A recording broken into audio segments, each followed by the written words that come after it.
So nandito tayo ngayon guys sa aking vermicomposting area. So mag-harvest tayo ngayon guys.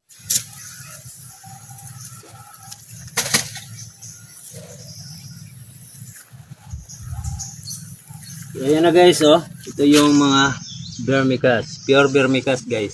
Okay. So ito na po yung naipon nating vermicast guys. So, ilalagay na natin sa plastic guys. Na-harvest nating vermicast. Yan. Ito na po yung na-harvest natin na vermicast guys. So, siguro nasa 15 kilos or 18 kilos to guys.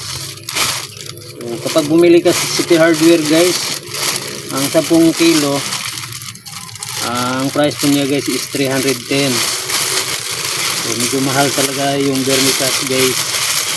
Pero sa akin 15 per kilo lang guys, 15 pesos per kilo. So yun lang muna guys, thank you for watching.